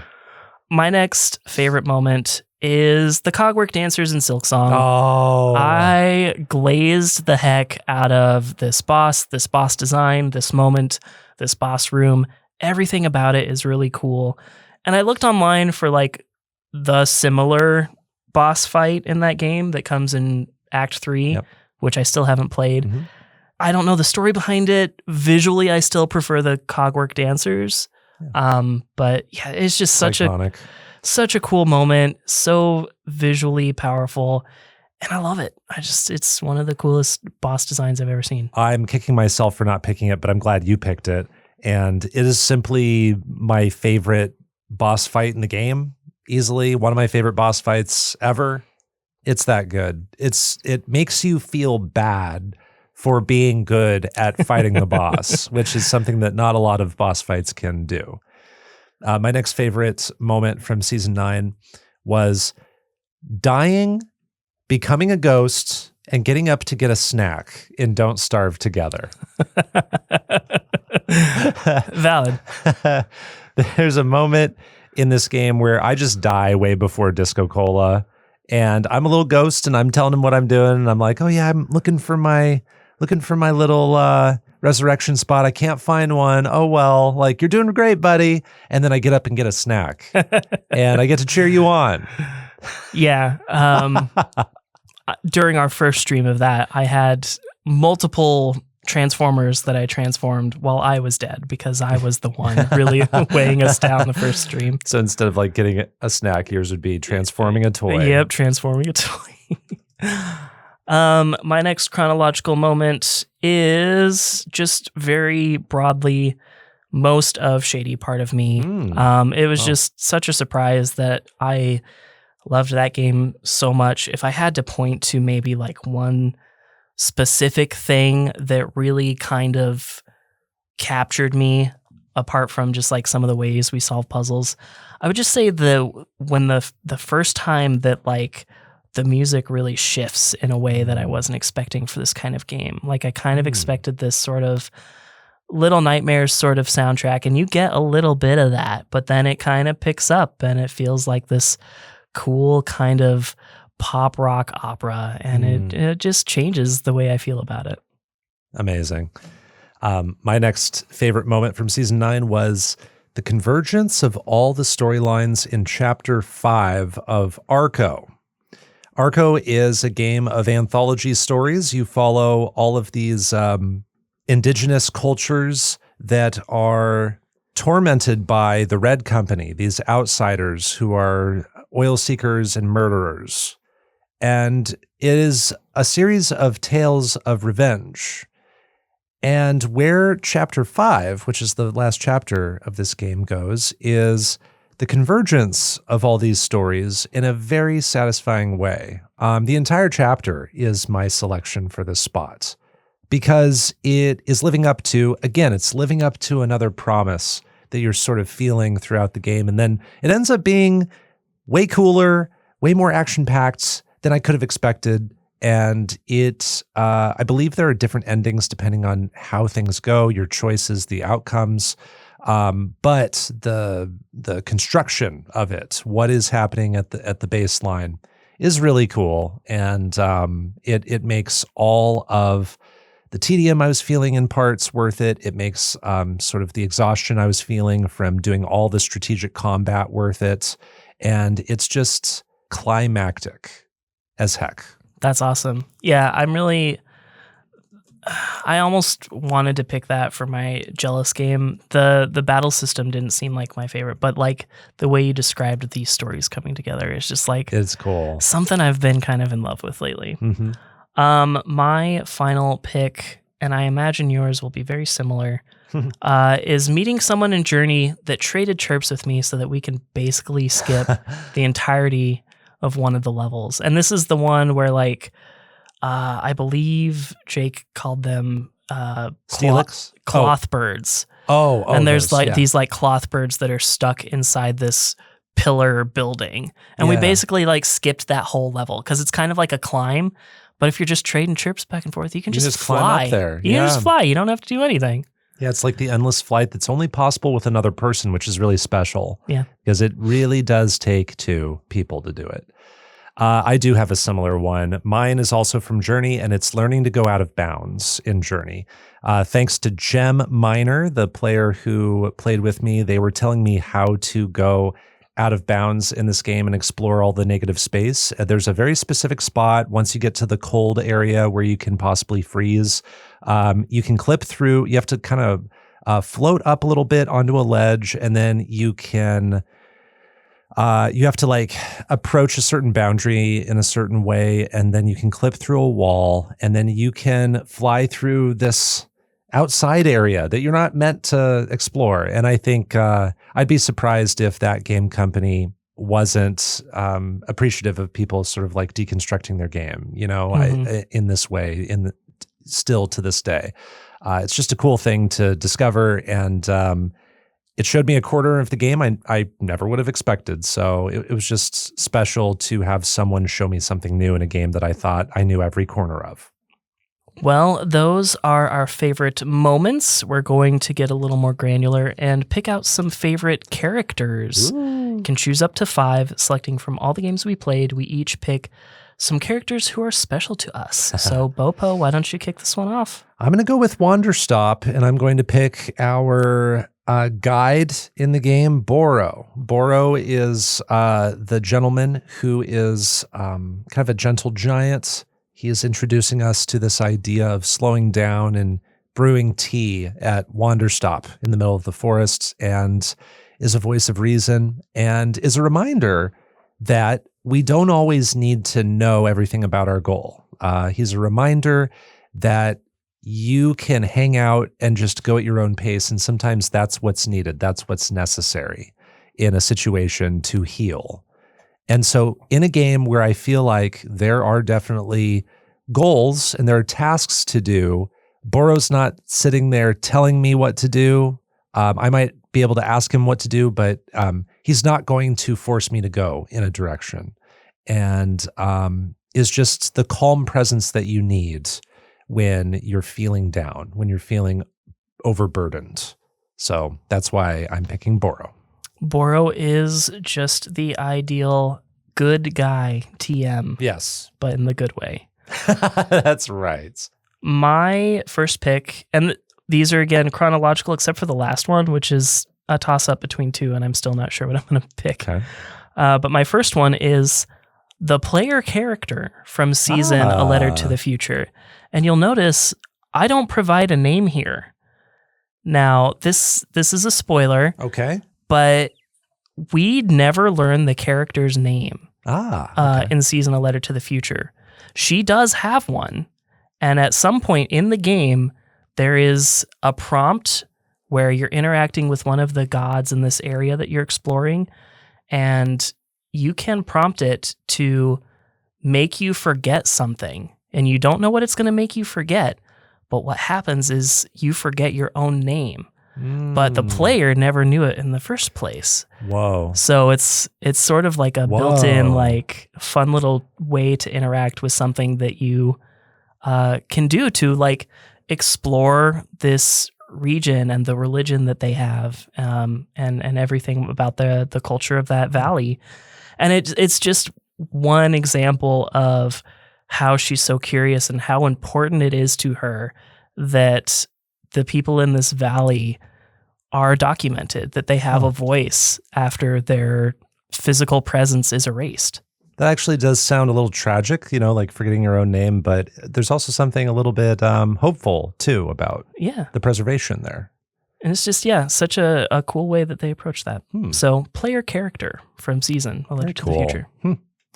All right. My next pick for favorite characters, this is two characters in one, because I think they just go together. I'm picking Rook and Alette from the Banner Saga. They represent one half of the story, and they are the characters that you don't meet right away. You start interacting with all these like big warriors, and you're seeing one side of this adventure tale, but then we switch to Rook and Alette, a father and daughter, and I just found their relationship to be very precious, and I really cared about them staying together. And I also like them because of their play style. They're much more agile compared to what you're used to doing up to this point. They're using ranged moves and just moving around faster. And so I liked that agility, being able to go around the battlefield in a new way with them. So I like playing as them. I like how they look. I like their dynamic, and I really care about them. I want them to be okay. That's why I text them. I wanted that too. My next pick is Monster from Wanderstop. Nice. I just want to tell her everything's okay. I want to adopt her. I want to break her cycles of pain that she is experiencing, because there's a lot of them that I have seen, and I feel like I know how to break those cycles, and I just want to hug her. I want her to know it's going to be okay, and I want to be the person that helps make her okay. And I feel for her. I love Monster so much. Oh, that's sweet. Gosh, you make me want to play just the last chapter of the game. Is there a chapter select? Can you do that? I don't know. It does like a clean cut every end of a season. So it's true. You feel like you should be able to. Yeah, maybe you can. I can't promise though. Yeah. My next pick for favorite characters is Chakra from Hollow Knight Silksong. This is our warrior cartographer of the game. So in the first game, we had a cartographer too. We had Cornifer, who was very fun to find and had a great little tune that he would hum, letting you know that he was there. Chakra for me is kind of a step above Cornifer, because Chakra has some interesting story stuff. She has stuff with a mentor, with a side story that's very powerful to figure out with her. And then you can also spar with Chakra at a certain point in the game, and that's one of the most rewarding fights to overcome. You're not actually trying to kill Chakra at that point, but it is a really cool fight and one that stands out. And I just think Chakra is so damn cool too. Her attacks are awesome. She's just very composed in a world that is chaotic and dangerous. And I always feel like I'm in a safe space when I'm next to Chakra. Like that's very true. Nothing bad can happen to me as long as Chakra is on screen. One of the things I really like about her, have you seen that meme where it's like how to talk to short people? And one of the panels is like crouching down like Chakra does when she's talking to Hornet. And I really think that's really funny. Yeah, just like it feels like it adds personality. She's like, I'm going to talk to this short person and kind of mock them at the same time. I almost picked Chakra, and I'm pretty sure I picked Cornifer back in season, two? Yeah. I'm pretty sure he was on my list. Nice. My next one is, you could basically pick the whole cast from Enjoy the Diner. I'll pick Glasspan, but really everyone has their own unique characteristics. I really enjoy learning more about every single person, big air quotes, including yourself, who throughout most of the game, you kind of are treated as like a silent protagonist, but eventually you do get to insert, or your character does insert some of her own stuff in, whereas like throughout most of the game, it's just kind of been like this silent protagonist visual novel type play style. But you are in fact a unique individual with unique interests. And learning that was super cool too. But I'm going to pick Glasspan. She's the one I feel the most related to. Awesome. Cool cast. Nice. My next favorite character from season 9 was from one of my secret games. It's from Big Hops, and I'm just going with Hop from Big Hops. I just like Hop because he is this little Gen Alpha kid who's running around saying "yay" every time he jumps and does a leap jump and is using his tongue to grapple onto things. And he's so cute that I can't resist him. He's just awesome. My next one comes from Lost Ember, and it's the character who we learn is named Kalani, and this is the wolf. I just think the journey that Kalani goes on is admirable. It's what I want to do. It's like a, what did they call it? A male insert fantasy or whatever, except Kalani's a strong, powerful woman that's, leading a revolution. I love everything that she's doing, and I love learning her story and just seeing it to its conclusion. Very nice. My next favorite character, my final favorite character in my list is Beebs from Demon Tides. Beebs makes a return from Demon Turf, and Beebs continues to be a spunky, confident demon girl. She appears very young, but apparently she's over 1,000 years old. So demon age is a little bit different than human age. But she is going on this grand adventure and is just a great teammate to all of her friends. And I love that we get to play as a character who has her personality, her confidence, her determination is really cool. And so this is something that's kind of carrying forward from Demon Turf into Demon Tides.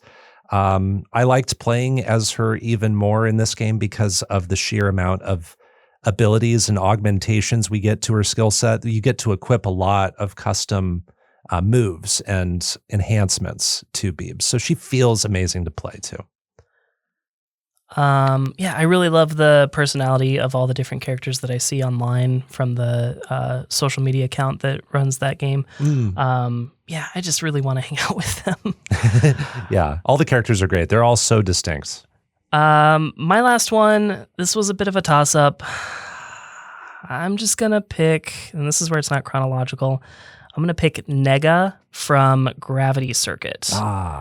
And this is what I'm about to explain to you is a spoiler. So if you want to experience Gravity Circuit, skip ahead like a minute. Yeah. But Nega, short for negative, obviously. Just being people are wary about saying that name. So Nega, short for negative. Yep. Nega is the original Gravity Circuit. And he drops hints that you don't know are hints throughout the game. He's telling you about the personality and the oh, I remember when, Wave Circuit used to do this. They were always so proud of this or whatever. And he's saying all these things because he was with them. He was the original Gravity Circuit. And it's really cool when you learn that twist, but not only when you learn that twist, you fight Nega, and he's sort of testing you, and you think, oh, his name's Nega, he's negative, he's gonna be a bad guy. You kind of see that coming pretty early, but it's a test, and then he joins you in the next level to help you, and then he takes on the heavy burden of the control circuit or whatever at the end, and it's just you go from this person that you think is gonna betray you, or is very obviously got bad intentions, to someone who was not that ever at all, and just is actually the final hero of the story. Yeah. I mean, this is such a random comparison, but it's like what happens with Slugworth in Willy Wonka and the Chocolate Factory, where Slugworth is suspicious and is a threat, and kids don't listen to Slugworth, and Slugworth wants to bribe the kids. His name has Slug in it. It has Slug. Who could trust a Slugworth? Slugworth ends up spoiler for Willy Wonka and the Chocolate Factory. From what, 1958 or whatever? 1973, I want to say. Ends up working for Willy Wonka and actually is a hero in the story. Is like helping to find the right kid to carry forward this whole noble mission. So apt and very unexpected, right? Comparison. Thank you. I just watched it while I was sick as like a comfort movie, so that's why. I know that's super. I was like, random. Wow, you pulled that one out. I know. I just rewatched it. That's amazing. Okay, well, those were our favorite characters from season 9. We will now move on to our final 3 categories. These are each just where we pick one apiece, starting with our favorite storytelling. Selecting from all the season 9 games we played, we each pick a game with writing or narrative that sticks with us the most. DiscoCola, what's your pick for favorite storytelling? I alluded to it talking about Kalani. I'm going to pick Lost Ember. Just seeing the history of Kalani and what she did and how she died and how it ties into the relationship between her and this floating spirit. Even though I saw it all coming from, basically the get-go, it was just really impactful and it was still really well done. This is one of those 5 games that I was between for Jealous Game, and it's I tell you what, I might be playing it in the next few months. I'm warning you, I might play it. Okay. My favorite storytelling was found in the game Arco. This is a recent game that I played, so that might have a bias here, but Arco has writing that I love. The descriptions of people, places, and things give a sense of fragility to the world. There's very thoughtful description to all of the stories of Arco. The dialogue is very efficient and gives you the idea of the personality of different characters in a very accessible, approachable way. And then there's just poetry in the game. I think this is a very thoughtfully written game. And also just when you consider how the game is constructed, that's a form of writing and storytelling as well. Doing the anthology stories, having every character stand out and stand apart and have a distinguishable personality, and then bringing all those characters together at the end for the ultimate redemption arc. I love it. I love how this game is constructed in its story and within each chapter, all of the beautiful writing that we get to experience. Excellent. Well, next section is our favorite visuals. Selecting from all the games we played, we each pick a game with the graphics and visual style we love the most. Bopo, you're up first. Oh man, this one's tough. A lot of very different visual styles going on this season. I almost went with a couple featured games. Journey really popped out to me here. Gravity Circuit with so many different styles of levels visually that all make sense in the same world. Wanderstop with its flora and just imagination with bringing that tea shop to life and having it be such a central part of the game. Just that tea machine. Just the tea machine, right? That's like set direction, right? I'm going to go with a secret game, though. I'm going to go with The Drifter, which had pixel art that was absolutely stunning. And it renders things with such detail, even when there is just nothing going on. When characters are standing stationary, the idle animations of things have a lot going on. And also this game tackles art direction that covers a variety of themes and feelings. You've got like Pulp Fiction style visuals. You've got like noir detective kinds of feelings going on in the visuals. You're in a big desert at one point. There's a lot of science fiction and other things. All kinds of visuals coming together in one game, all done in a beautiful pixel art style that I just cannot deny. It kind of brings me back to the game Lunark, which I believe that season was at least a runner-up for favorite visual style because pixel art in that game is really good and it covers a lot of different styles, like you said. I love pixel art. I appreciate pixel art. I will always go for more modern styles of visuals. Yeah, you're as, not like, a favorites. pixel art sicko. No, I'm not like a sicko, but that's how good the Drifters pixel art is. Yeah. It wins my. It takes this spot for me. Yeah, I absolutely agree with the strength of that pixel art. I was trying to look at, as you were talking about that, how many pixel art games I played this season, because generally I do tend to focus on that. And, I almost picked Gravity Circuit. I think that's a really beautiful pixel art game. There's also Enjoy the Diner has a really cool visual style. Mm-hmm. I ultimately went with Possessors for this one. Okay. Everything's kind of like hand-drawn sprites, and it's just it's pretty cool. I really like the crumbling infrastructure. All the demons, they just look so badass. And like even Luca is so cute, and Rem is hot, and just like everything looks good. And if nothing else, if there's a part of the game I'm not enjoying, at least I like what I'm looking at. Because it looks like this crumbling city. There are very few reused elements outside of enemy types. It's just a really attractive game. Yeah, I played the demo for this a while back, and I loved how it looked. I think that's the main reason why I'd want to keep playing it, is just because of how artfully masterful it is. All right, it is time for our final category. It is favorite soundscape. Selecting from all the games we played in Season 9, we're going to pick games with our favorite sound. We can lean on music or sound design or voiceover performance, however we want here. So DiscoCola, which game from Season 9 had your favorite soundscape? This is another toss-up. Funnily enough, the same games were the toss-up in my favorite characters section. Oh. I think I'm more likely to continue to listen to the soundtrack from Shady Part of Me.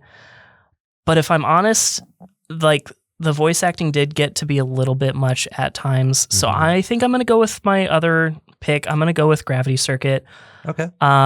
If you recall back to last season when we did Crosscode and our guest, Brian, was talking about what is necessary for a good Mega Man, like, instead of talking about, you need the 8 bosses, you need the weapon, rock, paper, scissors system.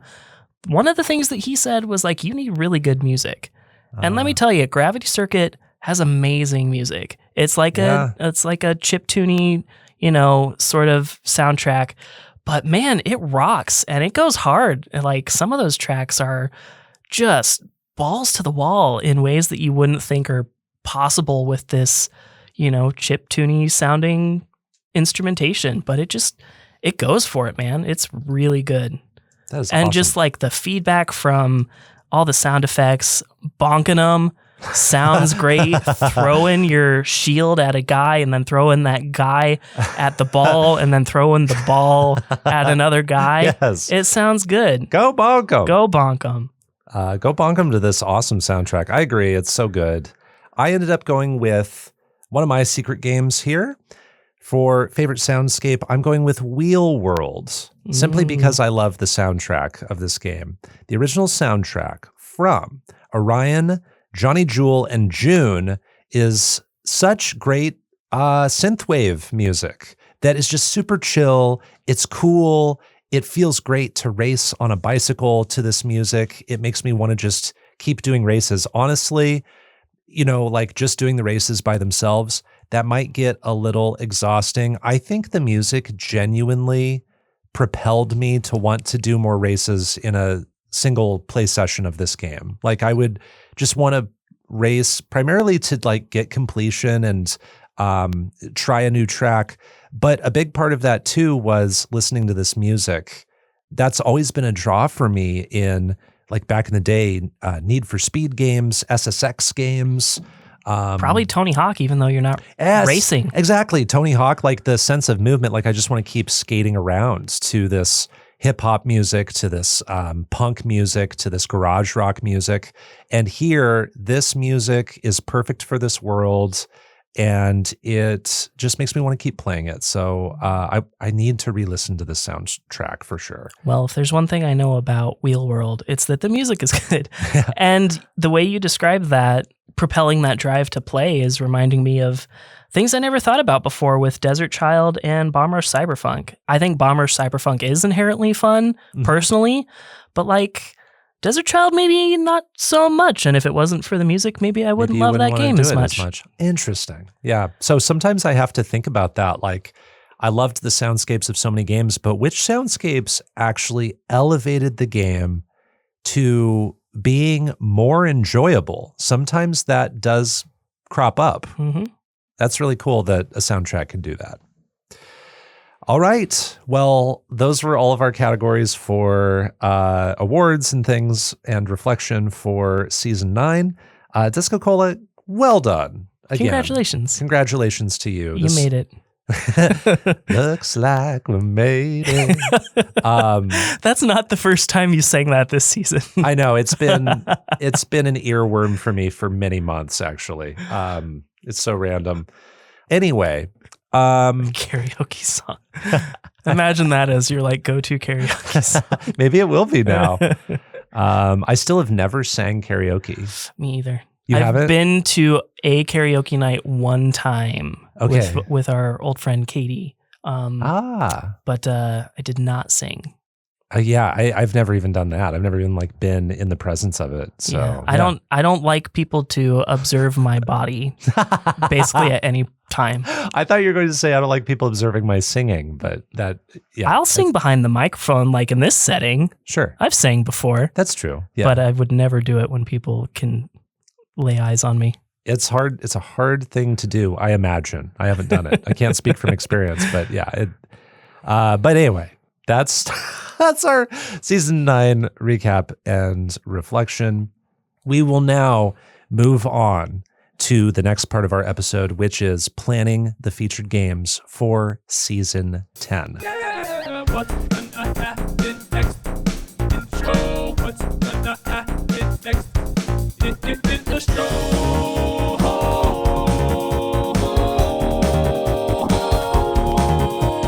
What's gonna happen? What's gonna happen next in the what's gonna happen? What's gonna happen next in the show?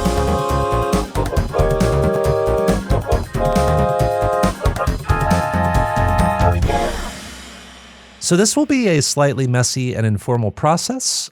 We have a list of vetted indie games that we want to feature in the future on our show, and we each need to pick some of these games to review next season as featured games.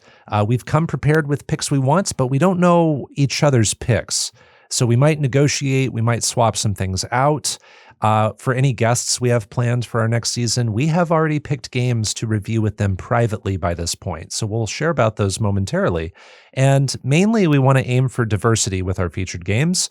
We want to look for different lengthed games. We want different genres. We want different personalities in these games. And to the best of our ability, we want to create an order that favors variety from one episode to the next. So not picking 3 roguelikes in a row, for instance, which maybe we've come close to doing that. Maybe we have done that, actually. But wherever possible, avoiding coincidences like that. And at least one featured game must be co-op. It is DiscoCola's turn to pick the co-op game for this season, so that'll be fun. As we go, we'll share a bit about what we already know about each game. And any and all decisions we make here are subject to change between seasons, depending on unforeseen circumstances. This has happened here and there before. Yeah, it could be, mostly it could be guest discrepancies. Yes, it could be. So if you would like to come along with us on our journey of featured games next season too, you can follow us on all podcast platforms. Follow us on our Twitch channels. Feel welcome to play any of the games you have access to and share your thoughts with us as we go. We would love that. All right, DiscoCola. Now, should we share about our guests first? I think that makes the most sense. Perfect. I'll share about the first guest. The first guest we want to share about is Jacob McCourt of the Left Behind Game Club and Crossplay Conversations. Jacob McCourt is someone I met at PAX East this past time, and he hosts video game trivia, is well connected in the games media space, and calls himself a video game showman, and loves a lot of different games, loves indies, and we ended up landing on Citizen Sleeper with Jacob.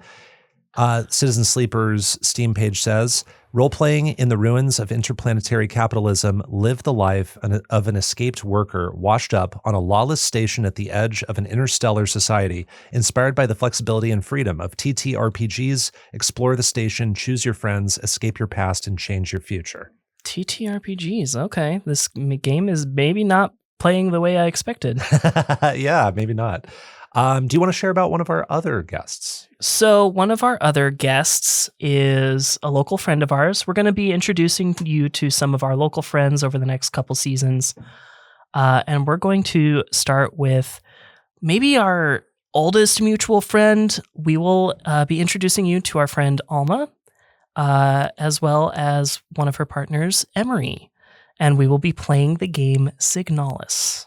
Yes, we're so excited to have our friends on that we know in person here where we live. So the game synopsis for Signalis says, a classic survival horror experience set in a dystopian future where humanity has uncovered a dark secret, unravel a cosmic mystery, escape terrifying creatures, and scavenge an off-world government facility as Elster, a technician replica searching for her lost dreams.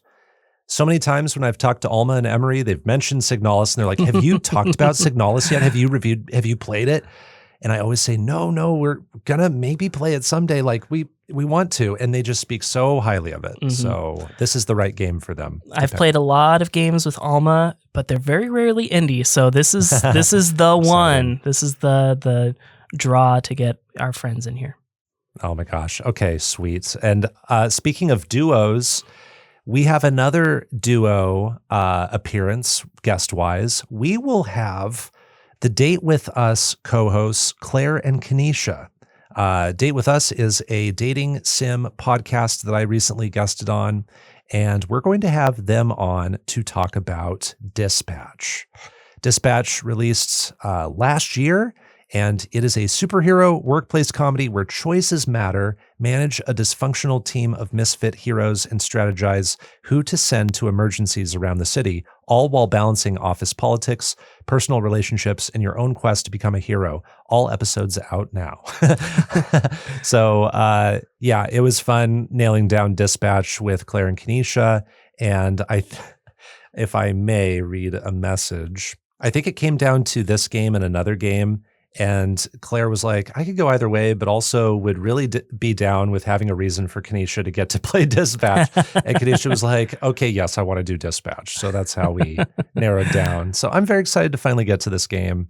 I've heard nothing but great things, and I love the demo. Yeah, it looks really good, and I knew that I was going to play it eventually, and I knew it was probably going to be soon. But you know what? I think that a game like this will be elevated that much more by talking about it with other people. Sweet. Next is another local friend that you've probably heard of a time or two or a dozen. A local friend of ours, famous in Underplayed lore, is our friend Drake. And, you know... Not the musical artist from Canada. Not the musical artist from Canada. Not Jimmy from Degrassi, The Next Generation. Yes, I'm forcing you to remember that he was on an after-school show. Wow. Thanks for that. Yeah, you're welcome. When we put Anne Binding Oven Isaac on our list, I had planned on saving that for him. But then Drake got really into indies. He's been playing a ton of indies, and one of his favorites is what we will be playing with him. It's the game Tunic. Heck yeah. Heck yeah. And this is a game that neither of us have played. It's on our pile of shame. It was like I've talked about how I have a buttload of tabs open in my browser, and one of them was just the order page for the physical of Tunic. Oh. And I finally closed it, even though I still don't have it. It was just a part of my life for so long now that I remember I still need to buy it. Yeah. Well, the store page for Tunic says, explore a land filled with lost legends, ancient powers, and ferocious monsters in Tunic, an isometric action game about a small fox on a big adventure. Another fox game Yeah. for my list. This one isn't like quite the same, but No. it is a fox. It is a fox in Yes. this game. All right, Disco. Now we have 4 games so far. Citizen Sleeper, Signalis, Dispatch, and Tunic. Not necessarily the order we'll play them. Definitely not the order we'll Absolutely play not. them. Yeah. We need 6 more games. Well, we have one more mandatory pick, a pre-qualified pick. So if we could, let's go with our co-op game next. Yeah, I was going to throw that to you next to do. What is it? I would like to play. I actually don't know how to pronounce it. Is it Absalom? Oh, Absalom. I actually don't know, but yeah, we can do Absalom. I think. Oh, sorry. You got it. You had more letters. So I saw you play this with someone else on stream. Yes, with Rusty Garage. And the art looks really cool. It looks really fun. Looks like my kind of game. I'm concerned about like scheduling time together to play this to completion, but it probably won't be as bad as Don't Starve Together. So we'll figure it out. Okay. And I know that we can play it in our respective homes if that is an issue too. Yes, I think that will be very possible. I'm trying to find the pronunciation for it, but we'll figure that out. I've never been entirely sure. I've always said Absalom, but I've also heard, gosh, it's like Balatro. Like it's Balatro, Balatro. It's one of those situations. But I thought that there was like one way, and when I first announced it was not even the way I planned on saying it. Maybe it's Absalom. Anyway, the store page for the game says, fight as the outcast heroes of Talam in a fierce battle to retake magic from Sun King Azra's grasp in Absalom, an original roguelite beat 'em up by Dotemu. Amazing. Looking forward to it. I think you're going to really like it. I think I will too. Yeah. I enjoyed it quite a lot when I played through it. I also don't know what kinds of updates have been in the game since I last played. It's very possible there's more in there that I haven't seen yet. So cool. We'll find out. Okay. Do you want me to pick one next? Yeah. Okay. One thing that I realized going into this season that I had thought about during season 9 was if we're good with having Banner Saga 2 and 3 on our big list, I wanted to get to Banner Saga 2 before I forgot too much about Banner Saga 1. Yeah, part of me hoped that you would pick this because I'm already confident that I'm not gonna love it, but I have the physical for it, and I kind of want to just be like done with it. Yeah. So. Okay. So is that okay? Yeah, that's fine. All right. You have the freedom to say, I'm really not feeling it. I'd be okay Do with I that. have the freedom for I that? don't know. We're not supposed to really veto each other's unless there's like a really solid reason. I guess we have never done that. But if you were like, I can't do it, dude, I would listen to you. What I'm saying. If it's too long, like I know that the first one really dragged on, but that's just because I don't like it. What is the Banner Saga 2? It's a little long. A little long, but not terrible, like 11 or 12 hours. And it is summer, so I will have a little bit more time than usual. So, okay. Yeah, yes, I'm ready to sell my physical copy. So let's just get this, let's get it over with. Well, we still have the Banner Saga 3. I know. At some point, but I know. Yeah. So we'll do it the season after. Don't sell it too soon. I won't. I'm going to read the game synopsis from Steam. The award-winning adventure continues in Banner Saga 2. This epic story-based role-playing game continues its emotional journey across a breaking world. Bold leadership decisions, wise use of resources, and skillful battle tactics are vital to ensure your Viking clans make it through alive. All right. So what is your next pick? I was very unfamiliar with this game before our previous episode covering Journey. I knew the name of it and I knew it was really popular, but I never actually like looked at the gameplay before, and I always kind of assumed it would be akin to like Kena, the Bridge of Spirits. But it's not like that as far as I can tell. So I'm interested in exploring the Pathless. Awesome. This is one of Giant Squid's games that I actually have not played yet. And on Steam, it says, from the creators of Abzu, The Pathless is the mythic adventure of an archer and an eagle in a vast forest. Become the hunter, a master of archery who travels to a mystical island to dispel a curse of darkness that grips the world. I'm excited to play this. I've heard very good things. And I remember Jacob, guest for the Journey episode, I remember him, apart from that recording, saying that he loved The Pathless. And that might have even been like a possible pick for his episode. It could have been. Yeah, actually, it might have been. So yeah, I'm excited to cross that one off the list. Perfect. You're next. My next pick is going to be a roguelike, and it's going to be a definitive edition, like a remake, I think. But the best way to play this game, it's going to be Risk of Rain Returns. Is that out now? Yeah, it released in like 2023. Okay. So back in the day, I played Risk of Rain and really liked it. I have not played Risk of Rain Returns. But on Steam, it says, carefully designed, beautifully remastered, there's your answer, and loaded with new ways to play, Risk of Rain is back and better than ever. Dive into the iconic roguelike full of unique loot combinations, enhanced with new survivors, overhauled multiplayer, and fan-favorite content from Risk of Rain 2 and more. There are only I never sell my games, right? I never sell my physical copies of games. I hold on to them. Sure. But there's 4 in the past that I have, and one of them was Risk of Rain. And this was back before Underplayed, back when I would just pretty much not give roguelites a chance. So thank you, Hades, for changing me and making me regret that decision. But we are better for it. Yeah, sounds good. We'll play Risk of Rain Returns. My next one is one that I wanted to pick last season, but then the company that develops it said, hey, we have this game that we were going to release on the Game Boy Advance. We never got a chance to make it. So we're going to release it now on modern hardware. And so I want the opportunity to play that game, the first game in the series, and then this game, Shantae and the Pirate's Curse. Amazing. And get busy working through the Shantae games.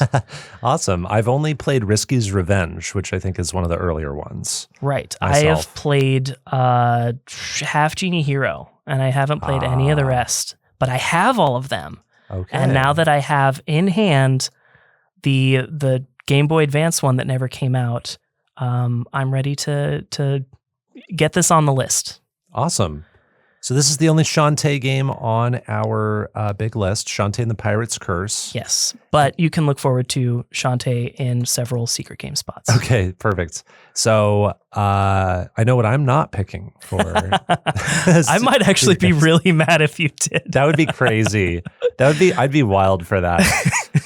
Shantae and the Pirate's Curse Steam page says, embark on an all-new adventure with Shantae, the hair-whipping, belly-dancing genie. After losing her magic, Shantae teams up with the nefarious pirate Risky Boots in order to save Sequin Land from a curse.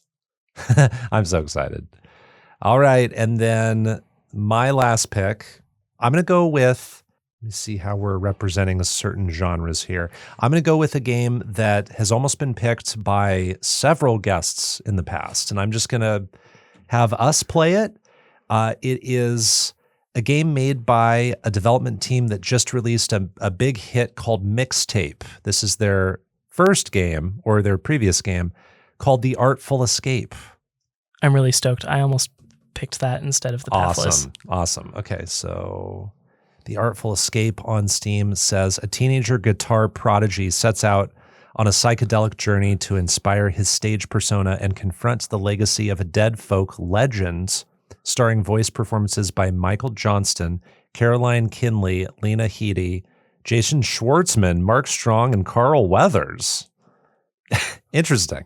This is one of those like Annapurna interactive published games that has been on my list for so long, and I finally want us to play it. Rip Carl Weathers, by the way. Yeah. Oh my God. That's sad. Yeah, like I said, I almost picked this instead of The Pathless, so I'm stoked. Sweet. I actually played music from this on demo mode for the first time, like 3 weeks ago, Oh. and it was totally not what I was expecting, but it was really cool. Okay, I'm excited. I'm so excited. So our list of 10 games is Citizen Sleeper, Signalis, Dispatch, Tunic, Absolum, The Banner Saga 2, The Pathless, Risk of Rain Returns, Shantae and the Pirate's Curse, and The Artful Escape. A lot of great variety here. And I now think we need to order things. Citizen Sleeper being first is okay with me. Yeah, I want to have that. I want to lock that in. Okay. So I just when would the first episode be coming out? The first episode, I believe, comes out on July 1st, maybe Okay. July 2nd. So we'll just record sometime in June for that. That sounds great to me. So since that is a guest episode, we should probably have a non-guest episode after it. So since Citizen Sleeper is kind of an RPG. Hey, I was wrong. July 7th. July 7th. Okay. Anyways, as you were. Yeah. Citizen Sleeper being an RPG, I think we could pick something like The Artful Escape, which is shorter to follow it. We could do The Pathless, Shantae. I actually have a request because of how I'm planning my secret games. If I could get Shantae at like 8 or 9, preferably Okay. 9, that would be ideal. Okay. Right. It was the 9th game we picked. So right now it's in the number 9 spot. So that's perfect. Would you be okay with just for now The Artful Escape? Sure. Yeah, I'm really Wonderful. stoked to start that too. So Cool. sooner the better sounds good to Cool. me, actually. Okay. What should be third then? It doesn't have to be a guest episode. We could do 2 non-guest episodes and then another guest episode, or Actually, so what kind of game is Signalis? Signalis is I know we have it a in the horror game. category, Yeah. but like gameplay wise, what is it like? It's not too long. It's like an average indie game length. It's like 10 something, right? I'll have to check on that. but I'm it's- opening that. It's your survival horror, psychological horror kind of game, third person. Like 3D kind of.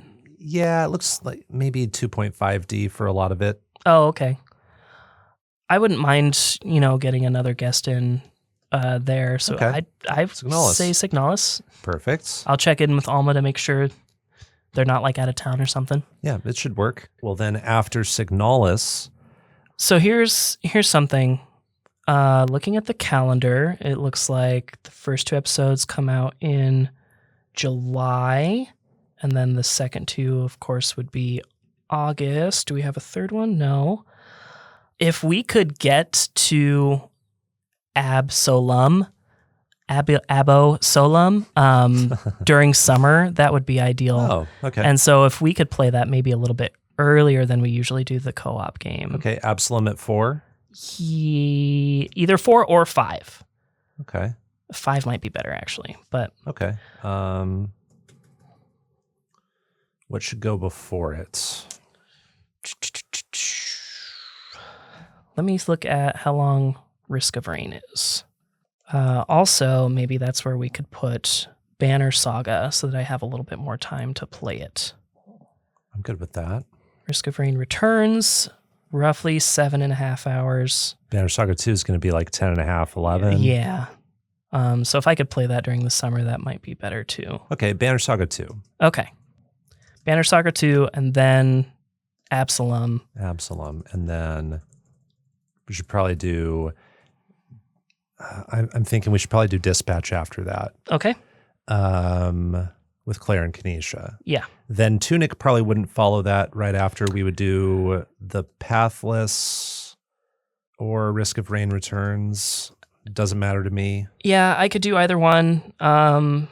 Maybe do Risk of Rain first if it's going to be right next to Shantae. Pathless is a little bit more different from Shantae than Risk of Rain. And then do you want Shantae at 9, Pathless at 10, or do you want the Pathless at... Are we keeping Tunic at 8? We don't have to. Tunic could go 9th. Or could it go 10th? It could go 10th. Let's do that. Because at a certain point, that's probably our longest game. One of the longer ones. One of the most puzzling games. Yeah, at a certain point, the long games either have to be like right away at the beginning or at the end. Yeah, it's a good closing game. It's a very well-known, strong game to end with. So I'm looking at this. I like what I see. Okay. What do you think? Yeah, it looks good. Looks like we have guest episodes on 1, 3, 6, and 10. I think that's pretty spread out. That is pretty spread out. Yeah, that works for me. Cool. All right. And I'm then, good to lock it in. Yeah, and then no one game is too similar to the one next to it. Yeah, I don't think so. Do you want to? I actually think this is maybe our most diverse set of games. I know, I don't right? think any one game is like another one. I know, right? Well, we've got Citizen Sleeper, which is a RPG story game. We've got The Artful Escape, which is a artful platformer. Signalis, a survival horror game. The Banner Saga 2, which is more of a turn-based strategy RPG. Absalom, which is a action co-op game. Dispatch, which is a story-based comedy / drama game. Yeah, kind of sim. Risk of Rain Returns, a side-scrolling action-focused roguelike. The Pathless, which is a cinematic adventure game. Shantae and the Pirate's Curse, which is Metroidvania, right? Mm-hmm. Not all of the Shantaes are Metroidvania, but that one I think is. That one is. And then Tunic, which is another adventure like puzzle game. So yeah, a lot of great variety. I like this. So that's it. We'll lock that in. And this might be the point where we make an edit if there is an edit to be made down the road, but we're locking this in for now. Cool. I love it. And we'll reach out to our guests to start scheduling some dates, or at least giving some ballpark like months that we have to record in. Absolutely. So I'm looking forward to season 10 a lot. Also, we have our season 100 spectacular coming out soon. So the reflection and the epic episodes are not done yet. We have a very special episode coming your way sometime in June. Only happens once every 4.5 years. That's wild. That's crazy. So yeah, we've been building up to this for a while. But yeah, anything you're looking forward to doing before we start season 10, or are you just going to be rolling into it pretty soon? So I'm actually working on some content for the episode 100, and I don't know if I'll have a break, honestly. Oh my gosh. Really? And I don't know what this is, do I? Well, I'm working on some DLC content to talk about. Oh, I see. During episode 100. You're working on playing games. Yeah. Sorry, I thought you meant content for the episode, like making content. I'm not saying I'm not doing that also, but I just did a look off to the side as if there was like a camera in here. You're doing the gym office camera pan. I am. So yeah, I mean, I'm working on that. I say it every season. If I get a chance, I'm going to get back into Digimon. I don't think that's going to happen because we'll have to start recording Citizen Sleeper before episode 100 even probably comes out. So that's right. Yeah, not much of a break. I've been playing a lot of Goat Simulator with my kids, and it's a wild game for sure. Yeah. Yeah, I can't think of anything. I won't have time. I've been watching a lot of Kipo and the Age of Wonder Beasts, which I highly recommend to people who missed it. This is a DreamWorks animated series that came out in 2020. Okay. And I believe all the seasons came out pretty quick, but it's really good. If you love Avatar: The Last Airbender, it's kind of like a lot of similar feelings that you feel watching that. It's just like a gang of young heroes that save the world at the end of the day. Oh, so nice. Really cool. My kids have been loving it. And my wife loves it too, even though she watched it with me in 2020. She totally forgot that she had. But yeah. Very cool. How about you? I've been playing my first Pokemon game on stream on twitch.tv/BO_PO.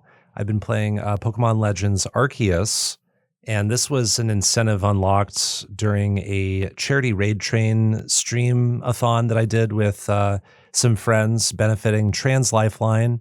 A few months back, I resolved to play my first Pokemon game in its entirety if I hit a certain donation amount during my stream, and we easily smashed it. So I am playing my first Pokemon game, and I can't believe it that I made it this long without playing a Pokemon game, and here we are, and I'm loving it. I'm having a great time. Have you ever had Pokemon cards before? No. Incredible. I play Pokemon TCG Pocket, which is on my phone, but I've never opened a physical pack of Pokemon cards. No one ever just handed you some either? No, I was a Yu-Gi-Oh kid and a Magic the Gathering kid for a bit. Well, I was a Digimon kid, but my friend David still gave me a buttload of Pokemon cards. No one ever did that. No one was ever as good of a friend as David to me. Pokemon has always just not clicked with me. I've never really understood it, and I don't know why. I've always felt like something's wrong with me. But I'm enjoying it. Someday I will learn what a Steelix looks like, and I think I'm almost done with the main story. Okay. So what's your team right now? Well, I've been running with a lot of the same team, but I just swapped a bunch of them. I'll do my best to remember. You can pick maybe your favorites from your adventure so far. Whatever. Okay. Bibarel has been... you're laughing. Bidoof has some meme history. You're laughing. I picked Bibarel as one of my favorite Pokemon, and you're laughing. I'm so sorry. I know your feeling. I love bug types, and they get crapped on all the time. But actually, I don't think Bibarel's in my party now, but was for a long time. Roserade. Okay. I'm into that. Yes, you would be. Yeah. An Alpha Machamp is in my party. There are 6. Alpha is something I don't. That must be a Legends Arceus thing. I think it is. Okay. It must be if you don't know what it means. It's like an extra strong version that's harder to catch. Okay. It has red eyes. Is it kind of like a boss encounter sort of a deal? Like a mini boss. Okay. Yeah. And when you see one, they're usually larger than their normal counterparts. They have glowy red eyes. Do they retain that element after you catch them? They retain their stats and level. So you'll find a level 70 Machamp like I did in an area that has mostly level 45 stuff. So it's a lot harder. But I did catch it, so I'm rolling with that. My starter was Cyndaquil. And now Cyndaquil is evolved into Typhlosion. Yes, Yeah. I have Typhlosion. Thank you so much. What his Suwayan version, whatever. Variant of it. Yeah. Exactly. Yeah, it's in the Hisui region. I don't know if that's how you even say it, but I'll have to tell you the rest when I log on next. But yeah, those are a lot of the mainstays. Yeah. Okay, cool. Yeah, I'm liking it. Rad. I have Legends Arceus, and I have turned it on, and I think I have caught a Pokemon. Okay. I picked Rowlet because I always pick the grass type, and I look forward to the only one I really have a strong urge to catch is this version of Voltorb and Electrode because they're really cool looking and very different from their Kanto original form. There's a frenzied Electrode that is a boss in the game. That doesn't surprise me. It was very fun to fight. Yeah. Very stressful. That's the most recent boss I fought. So, well, that is the end of this episode and season of Underplayed. We will call it here. You can find more of our episodes at kzum.org/underplayed and on common podcast platforms. Our music was composed by Jack Rodenberg. Our art comes from Onimochi. Check out our show notes where you can find and follow us across social media. Underplayed is on Bluesky, Instagram, and Threads. You can also find my links down below. I stream a variety of indie games on Twitch as well. And I am at DiscoCola in some of the social media platforms you can access with a browser, and you should check us out on Backloggd, where we have various top 100 lists and games that feature foxes and all of the games that have been featured games on Underplayed, which I think needs to be updated, but it is there. And next season, we will have plenty more secret and featured games to play and review. Until then, everyone, go bonk 'em. Are we bringing that back? I think so. I'm good with it. Yeah. You good with it? Yeah. Okay, perfect.